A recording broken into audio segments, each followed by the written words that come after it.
Okay, so welcome to the Gump channel, folks. I wanted to talk about this turbo boost actuator. Watched a lot of videos on YouTube, as with many other people. My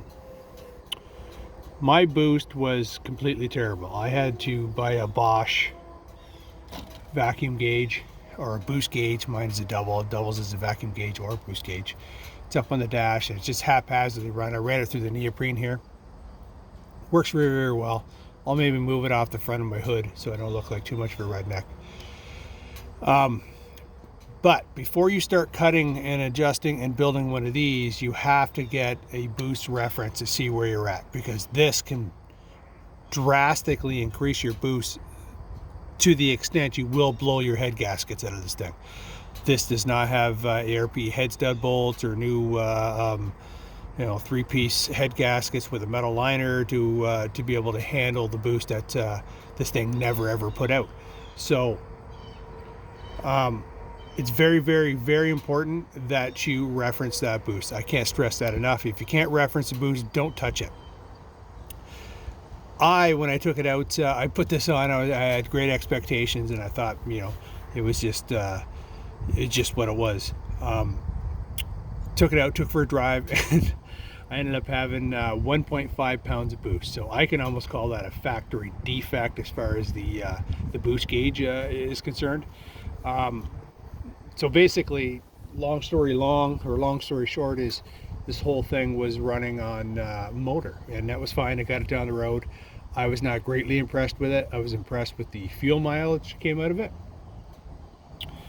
So with that being said, I set out to build one of these, and this here's a J-bolt, which is J-bolt, as you can see, just a battery hold down bolt. It's got a bolt that's got a little beyond 90 hook to it that actually goes into the battery, hooks underneath, and then has a little flat washer in the top, and you hold your batteries down because it's got a piece that goes across the top here.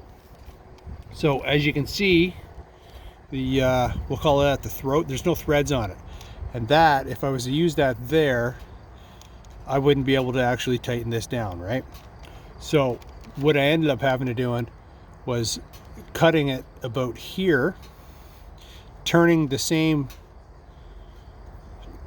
hook on the end of it. I had to cut a bunch of it off because I still had to be able to get it into there. So you're gonna have to come in from underneath, hook it, and then thread it through, right?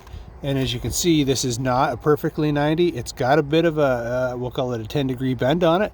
That way when it actuates, there's no binding, there's no nothing. What I do have in here is a big flat washer, a small opening, and another small flat washer on the bottom.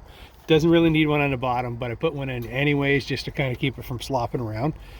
This here spring, and they're harder to find, more harder to find than you would think. I had two that were pushed together, and I couldn't find a compression string, but you can find the pull springs with the hook and the hook. Some people have the one where you hook on the bottom here, and you can hook it to the top or in the front, depending on what turbo you have, and it will work. It will work. I decided to change this one out. This spring here is for a screen door pull chain. So it has a chain that hooks to the door, it hooks to the jamb, and has a spring in the middle. That's the spring in the middle. So it actually pulls it back and it slams, and people are like, don't slam the door. But that's what that is. I put that on, I torqued it down, I took it for a couple drives, and lo and behold, I have 15 pounds of boost all day long. This wing nut here does not move.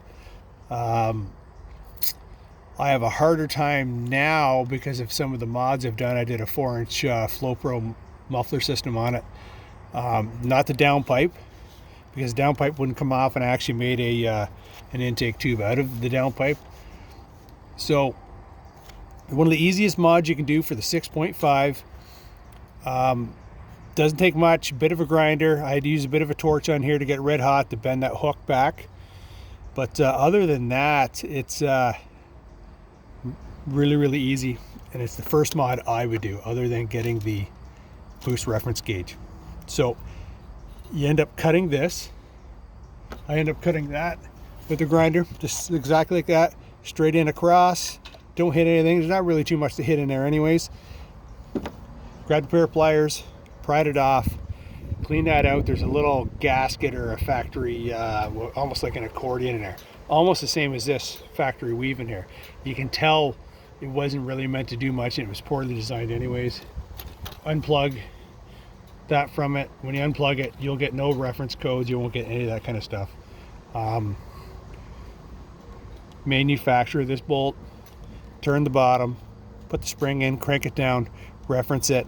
I get 15 pounds of boost all day long. I could probably get 20, 25. This is not an efficient turbo. We already know that. But from a pound and a half to 15 pounds, night and day. It hauls ass up hills. It hauls ass onto flat ground for a 4-ton truck. It does well. So that's the best mod you can make, and it's the easiest mod you can make. Good luck.